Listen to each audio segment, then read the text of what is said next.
Бүгін де неше? Бүгін 21 ғой да? 21 желтоқсан. Мен атым Едаятов Айбек, сіздің? Құшынов Аманбай Шапқатұлы. Бөлім басшысының орынбасары. Мен негізі Шәңгереевның өзін жазған сияқты еді. Өзіне жазылдыңыз, бірақ бүгін ол кісі бағанадай басқа жиналыстарға кеткен. Өзіне кірем десеңіз, қайталап айтамын, мен бөлек қабылдайды онда сізді. Өзіне кірем десеңіз. Енді негізі өзіне кірген жақсы еді. Онда мен айтамын сізді бағанадай. Жоқ, енді ол үшін тағы да күту керек қой. Ертең болсын, қолыңыз сіздің бос уақытта телефоныңызды қалдырсаңыз, сізге хабарлап айтатын. Жеке өзіне кірем десеңіз. Жақсы, оны жеке өзіне де кірер. Мәселе мына хатта. Маған дейтін бұл хатты мен уведомлениені неге алған жоқпын. Маған уақытылы уведомление неге келген жоқ, осындай мектепке жіберілді деген. Заң бойынша өздеріңіз білесіздер, что адамға дейтін хабарлама болса да 15 күн ішінде жауап беру тиіссіздер. А мен дейтін оны бір айдан кейін өзім келіп алып тұрмын. Маған ешкім оны берген жоқ. Сосын сіздерге бағынышты мектеп маған әлі жауап берген жоқ, жауабын берген жоқ. Қай мектеп? Енді 10-шы мектепке жіберді деп тұрмын қонақ шеш. 10-шы мектепке? Ананы оқыңыз. Мынан ішінде тұр. Сіздердің не болды? Қойшыбаевқа берілген, Қойшыбаевтың жазып отқан ғой, Қойшыбаев. Қойшыбаев без, ол дейтін не? Полиция. Полициядан келіп. Полициядан бізге келіп тұрған хат. 17-ші қарашада.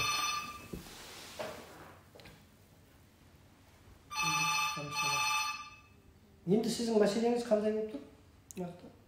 Нақты мәселе қандай болып тұр дегенде, нақты мәселе көрсетіліп тұр ғой жалпы негізі хатта. Жоқ, онда хатта арызы бойынша, енді арыз бізде мынаның астында арыз бар деп тұр ғой. Арыздың мәнін айтып бере аласыз ба, жазғаныңыздың мәнін? Енді өзіңізді қазір қолымда жоқ қой. Енді көтетіңіз соны, мен сол үшін келіп тұрмын ғой, енді шешу үшін осы мәселе. Аружан!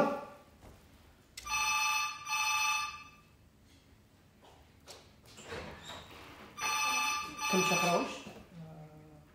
Ақкенжені. Жалпы негізі мына сайлау учаскесіне қатысты нәрселер ғой. Біз дейтін 10-ші мектепке бардық. 35-ші мектепке де барғанбыз. Мүмкіншілігі шектеулі адамдарға сайлау учаскесінің қолжетімді қолайсыз екені анықталды. Сол анықталған себепті біз участковый шақырдық. Участковый шақырып арыздандық. Ақкенже, мына хат бойынша мына хатты көтерде астында арыз бар. Қарашы, жауап беріп. Өткендегі сіздің 10-ші мектеп бойынша ма? Оны 10-ші мектепке ескертіп айттым. Бізде перенаправление жасағанбыз ғой 10-ші мектепке. 10-ші мектепке ма? Жауабы сол жақтан кету керек. Сол жақтан берілу керек. Мен оны Русланға да айттым. Сіз енді дейтін жауабын берген дейтін маған уведомление жіберу керексіздер ғой. Жоқ, ол арыз болып тіркелді ма бізде? Арыз емес, хат болып келіп тіркелді ғой. Хат болып келіп бізге. Хат болып, полициядан солай келді ма, өтініші болып тіркелген болар. Бізге солай тіркелген да, онда хатпен келген. Енді ояқтан жауап ояққа берілу керек қой да. Ол енді біздер хатпен кімге шықтық жаңа Сәбит Мұқановқа шықтық. Сосын Сәбит Мұқановтың мектебіне направить еттік. Содан енді өткенде Русланға бардыңыз ба сіз? Русланға мен әлі барған жоқпын. Мүмкіншілік жоқ. Мен дейтін басқа да нелермен жүріп қалдым да.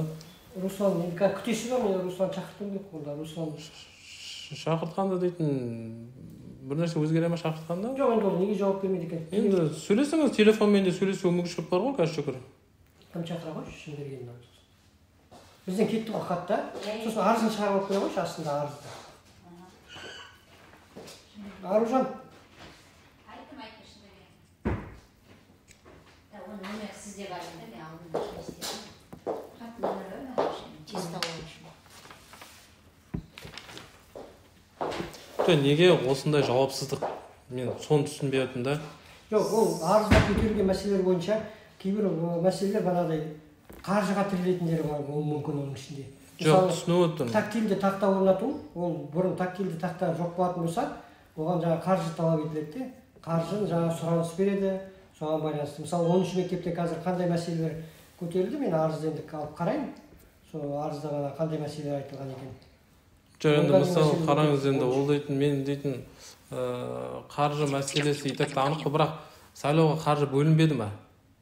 Жоқ, сайлаудың қаржысы бізде жоқ. Жоқ, жалпы негізі бөлінді ғой. Қаржысы бізде емес. Жоқ, мен кешіріңіз, мен қарапайым халық ретінде мен түсінбеймін еш нәрсені бар ғой. Көп нәрсе мен түсінбеймін. Сіздерде қандай не болып жатқан. Сондықтан маған мен түсінетін тілде, қарапайым тілде жеткізуіңізді сұраймын. Сондай сол қарапайым тілде ақпарат беруіңізді сұраймын. Мысалы, қаржы бөлінді ғой. Мен қаржысына мен жауап бермеймін. Қаржысына мен жауап бермеймін. Мен оқу тәрбие жұмыс жөніндегі орынбасармын. Мен айттым ғой, сіздің толық сұрақтарыңыз болса, бөлім басшысына қосымша келуіңізге болады. Мен қазір енді қабылдап сіздің сұрақтарыңызды алып. Мен қаржы оқу тәрбие жұмыс жөніндегі орынбасармын. Мен қаржы бөліп отырған қаржыға мен қараңызшы.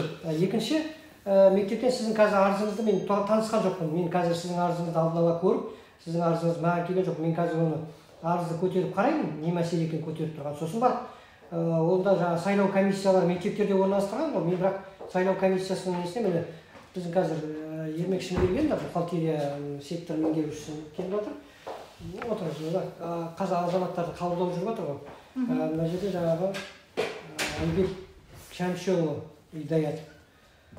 Бұл кісі бағанағыдай мектептерді аралаған, өткенде сайлаудың кезінде дейді, сол мектептерге қазір арызын мен көтертіп жатырмын. 13 мектепке жолданған арыз полиция департаментінен бізге келген. Бұл сіз полицияға жазған болып, сол полициядан бізге келген.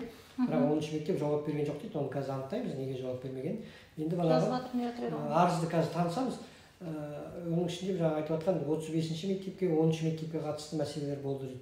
Енді мен сайлаудың қаржысы жөнінде мен айтып жатырмын, жеке мен оны білмеймін. Қалай ол сайлаудың бізде сайлау учаскелері бар, бірақ қаржыны кім бөледі оған? Қаржыны аумақтық сайлау комиссиясы бөледі. Акиматтың ол біздің бөлімнен шықпайды, ол жоқ бізден шықпайды. Сондықтан қаржысы мәселесі бізден шықпайды ол.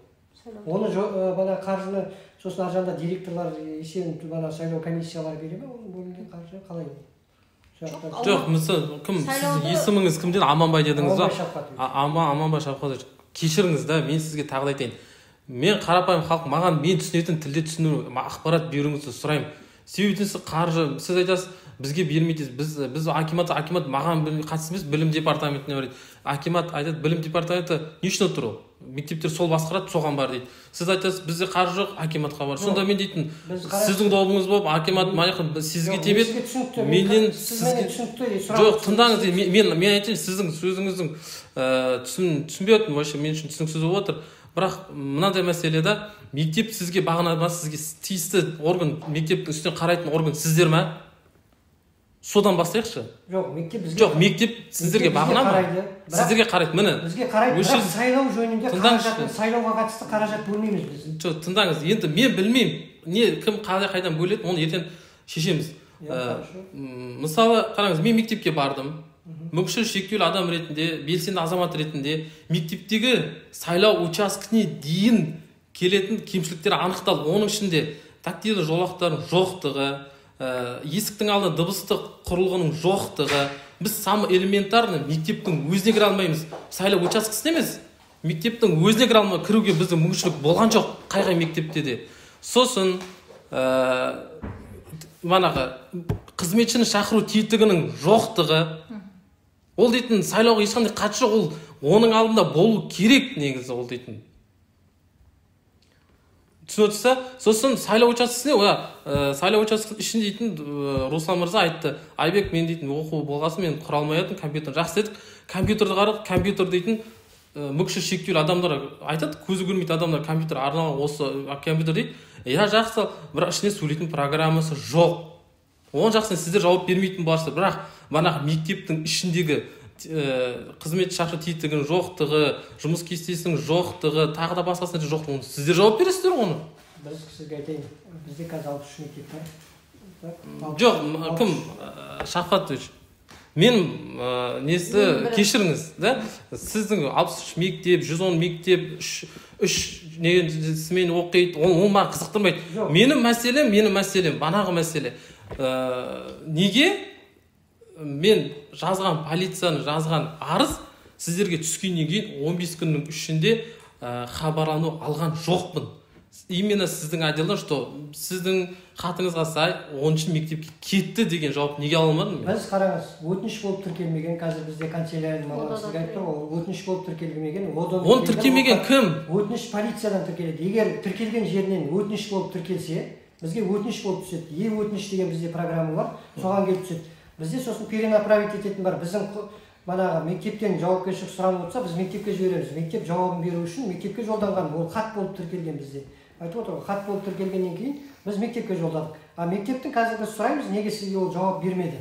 Мектеп жаңа сізге бір ай ішінде ол енді мына жерде қараған кезде сізге жауабын беру керек қой, ары қарай мысалы бақылауға қойып шешетін нәрсесі бар. Я болмаса сол күні жасатсақ, ертең күні сізге енді сайлау өтіп кетті ғой, дейтін сайлау өтіп кеттік.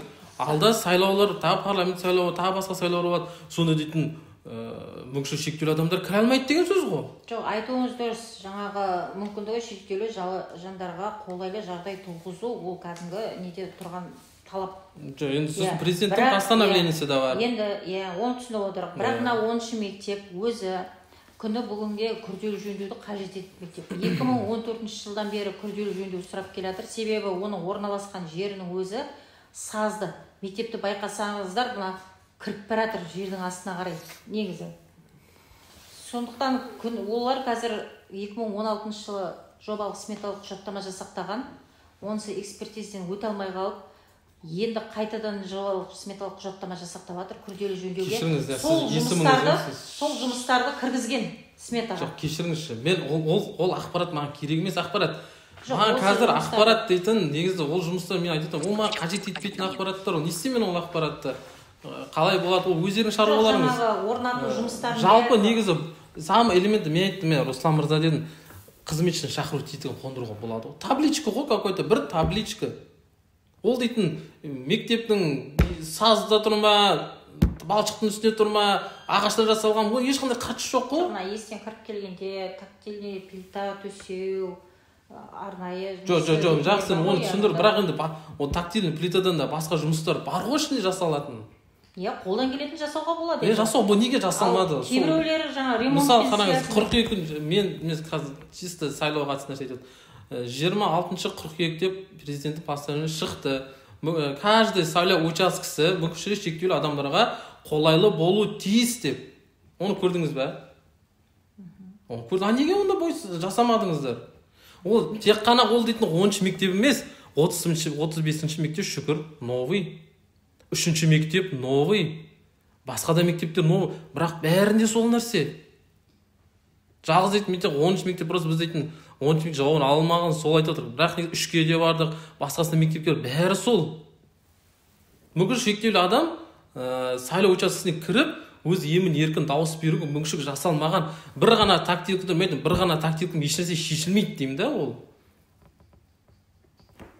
Мысалы, самый элементарно біз бардық, кнопка вызовын айттық, сосын бар сайлау учаскесінің номерін жазылуы. Мысалы, 200 деңгейсін сайлау учаскесі. Көзі көрмеген адамдар жазылмаған. Бірақ көзі көрген адамдар оқи алады нешінші участке. Неге? Брайль шрифтпен жазылмаған. Жазылмаған. Брайль шрифттарын жасату біздің қай неде бар ма? Сайлау учаскесін жасай алмаймыз біз. Жоқ, жалпы неге? Жасай аламыз. Мектеп жақсы. Сондай неге жақсы? Енді мектептің өзінің директорының жұмысы енді ұйымдастыру сол. Енді ұйымдастыра алмай жатыр ғой. Сосын айналып келгенде уже біз участковыйға бардық. Участковый енді мынандай анаған жұрт, мынаған жұрт, анаған жұрт, сонымен дейтін.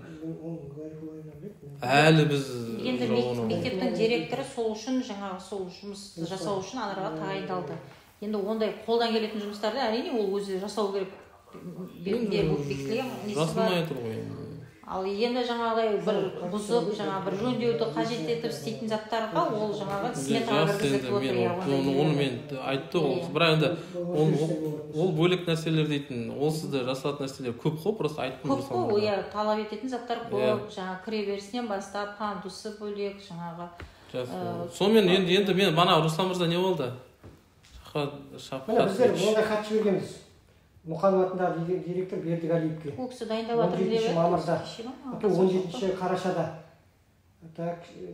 Идеяттың көтерген мәселесін шешу бөлімінің құзыретіне кірмеуіне байланысты қарау үшін шын келгенде сізден кетіпті ғой. Жолдайды деп. Қарау нәтижесі бойынша белгіленген мерзім ішінде өтініш иесіне жазбаша жауап жолдау қажет деп қосымша 3 парақта.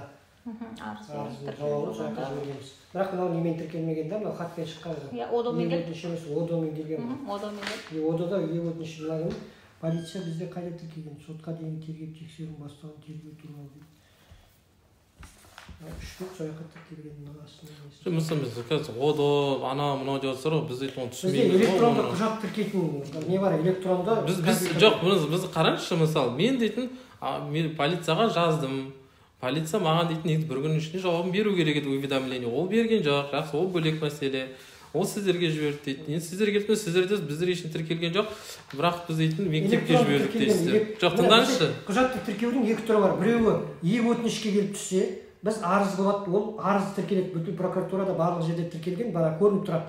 Ол бізге бана маманның айтуы бойынша өтінішке түспеген, бізде жалпы құжат айналымын тіркейтін электронды компьютер жүйе бар. Соған келіп түскен, ол мінекей Ермекшин бергенін қазір айтып отырған. Сол кісінің орындауыменен 17 қараша күні мектеп директорына жіберілген. Арыз иесіне жауап. Жоқ, мысалы сіз қараңыз да, сіз жібердіңіз ғой. Сол уведомление бір назым маған жіберу керексіз ғой, білесіз ба негізі? Ол өтінішпен түскен жағдайда жібереміз. Жоқ, Умар көшесі деп мына жаққа неде тұр ғой. Жоқ, мен өтінішпен түскенде сонда ол өтінішпен түспесе сонда не жібермейсіз ба? Хат қой. Хат ретінде жолдап отырық қой.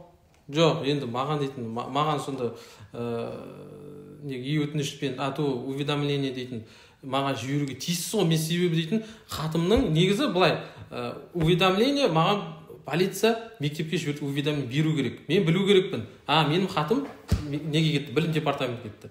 Сіздер 15 күн ішінде біз сіздің хатыңызды маған жауап бергенде мектепке жібердік деп, сіз тағы да маған жіберу керексіз. Мен оны білу керекпін. Что мектепте деп. Өтініште ғана беріп отырық қой біздер деген. Жоқ, тыңдаңызшы, дұрыс па? Логика бойынша негізі. Сосын бар, мектеп маған уже жауап беру керек еді. Мен қазір дейтін іздеп жүріп, осылай аяқтай жүріп, іздеп жүрмін. Мен хатым қайда деп. Хотя олар маған өздері автоматически жіберу керексіз. Негізі жазбаша түрде жауап берген хаттардың барлығына. Ол дейтін полициядан келсін, басқасынан келсін. Себебі дейтін иесі хаттың, арыздың иесі мен ғой. Мен қай жерде жүргенімді білу керекпін. Полицияда айтқан жоқ. Мен білмеймін. Мен дейтін азамат ретінде жаздым. Полиция өтініш деген жүйеге тіркеп, бізге өтініш деген жүйемен түсу керек қой. Кенже қараш, мына арыз бізде өтініште точно жоқ қой, жоқ қой. Жоқ, одомен келді. Ол өтініш. Жалпы құжат тіркейтін одо жүйесімен келіп түсті. Хатпен тіркелді. Енді бұл кісі сұрап отыр, неге маған мынаның жауабы, неге? Бірақ мына жерде ол кісінің фамилиясы жазылып тұр Бердігалиевтан кейін. Неге ол кісіге бармай қалған? Мектептен жолдайтын болған, не істейді? Жолдаған. Жоқ, сояққа кетті деп, сол кісіге жауап содан аласың деген мына жауап неге бар? Маған бару керек қой, келу керек қой маған дейтін. Осындай деп. Ертең просто осы тұқытер дейтін Қазір кері соған. қалай болып кетеді, не болып кетеді түсінбейміз да. Сосын кімге соғайын? Руслан неге ответін бермей отыр? Руслан уже дейтін, ол действительно нарушение жасап тұр, 1 ай болды уже.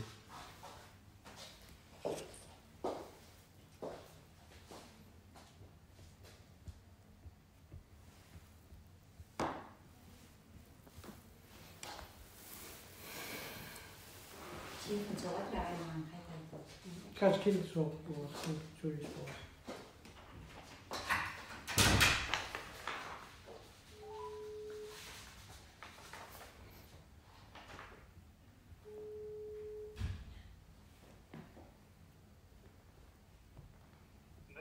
Алло, Руслан.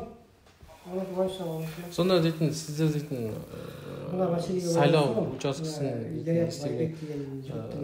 акиматқа ұйымдастыру солар қарайды ғой негізі да? Солар қарайды, иә. Біздер тек білім образование процесін қараймыз тек.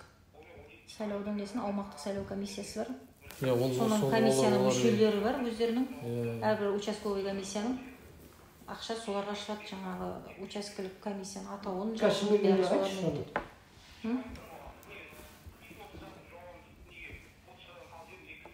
Жауабын почтаға, қай почтаға кімге жіберді? Қашан жіберді? Қазір почтамен? Адресіне қандай? Ғұмаров көшесі 88-ге ме?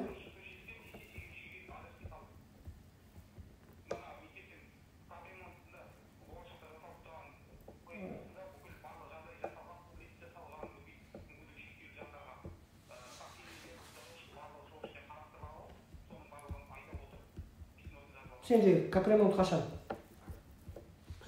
бар ол кісі. Жоқ, ол сіз айтыңызшы, неге ол маған бір айдың ішінде жауап береді, соны түсінбей тұрмын ғой. Ол дейтін заң бұзушылық жасап отыр ғой, дейтін құқықтап уже дейді. Сонда кім жауап береді маған, кім шара қолданады? Қайда атымен жазып отыр?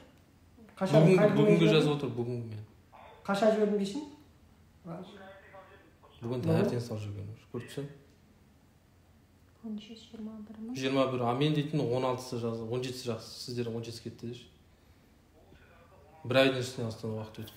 16-шы, ол кісі 16-шы болған екен. Жоқ, 15 тіркелген полицияға, 15-ші қараша жазған. Бізге нешесі түскен бізге? Бұл саған өтінішпен тіркелген жоқ қой да, бізден бана хатпен барған ба? Жоқ, былай хатпен бар.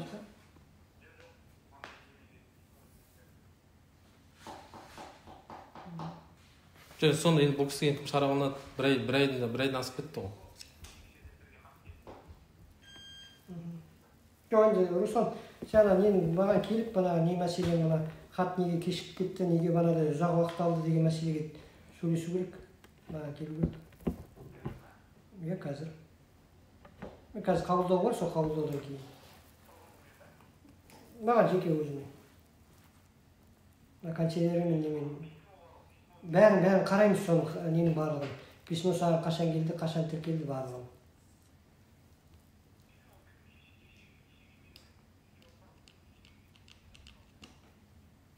Қазір қараймыз оңда. Сол маған соғасың онда. Қазір мен приемнан кейін, қазір 4 болып қалды ол. 5-ке қарай кетшеші.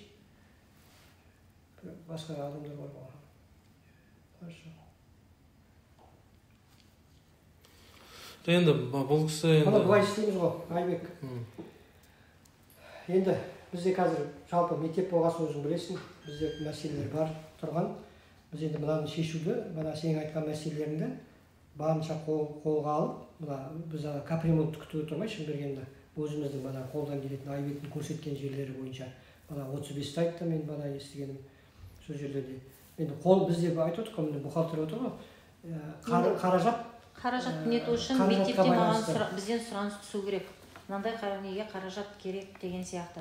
Оны біз жинақтаймыз да облыстық білім басқармасынан қаржы сұрап жібереміз. Содан кейін қаржы бөлінгеннен кейін бұлар орындайды. Бірақ маған жаңа сіз айтқандай кнопканы шақыратын негізі алдында сәбез бір тексеріп, неше мектептердің сұранысын біз басқармаға жіберіп қаржы бөлу. Где-то неше миллиондай болды. 7 миллиондай мекен, біршама мектеп болды, олардың 22 мектеп бекен сондай. Жаңағы несоответствиелер бар. 10 мектептің біз шақыратын соны біз күтіп отырмайыз.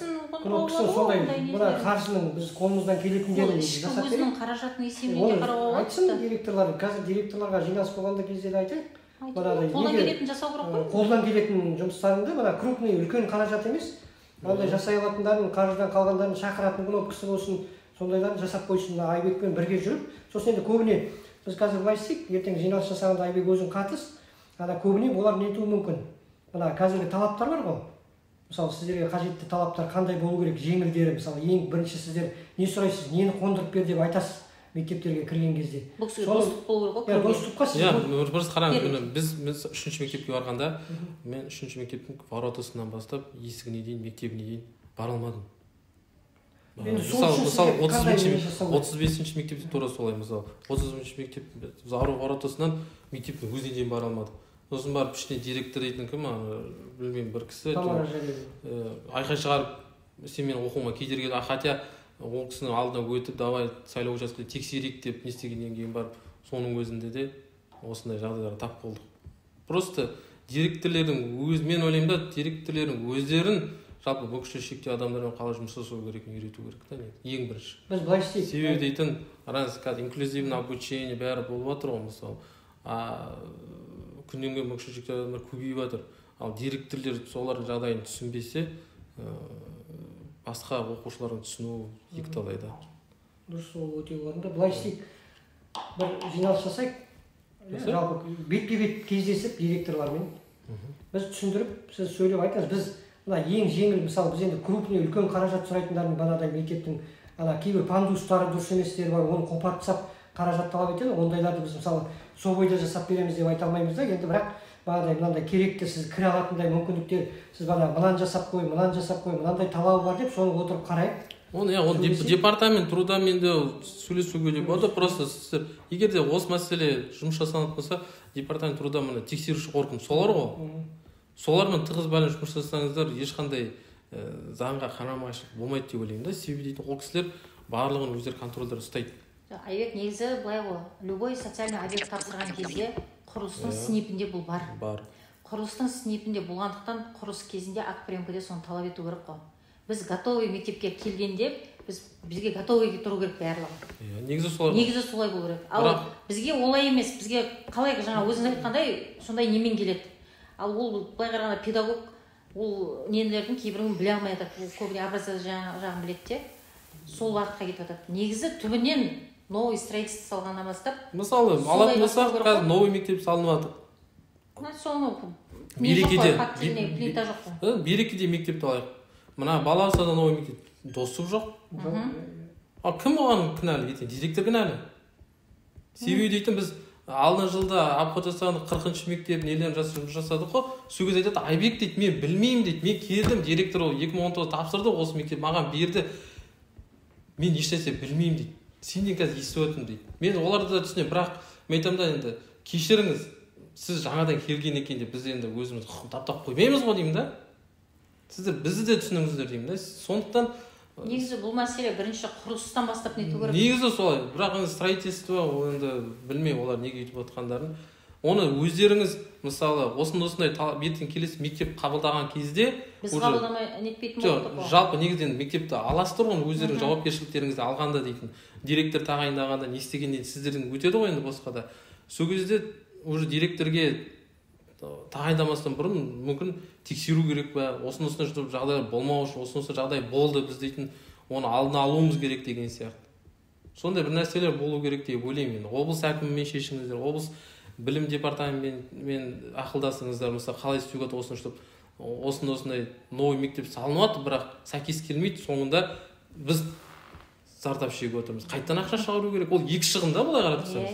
Ана жерде дейтін қабылдамау барысында егер де мысалы қабылдамаса, ондайтын уже бағанағы мердігер, строитель ол өзі уже міндеттеледі соны жасауға мысалы. Снипте бар ғой негізі. Жоқ, бар ғой енді, бар. Соны енді құрылыс талап ету керек қой.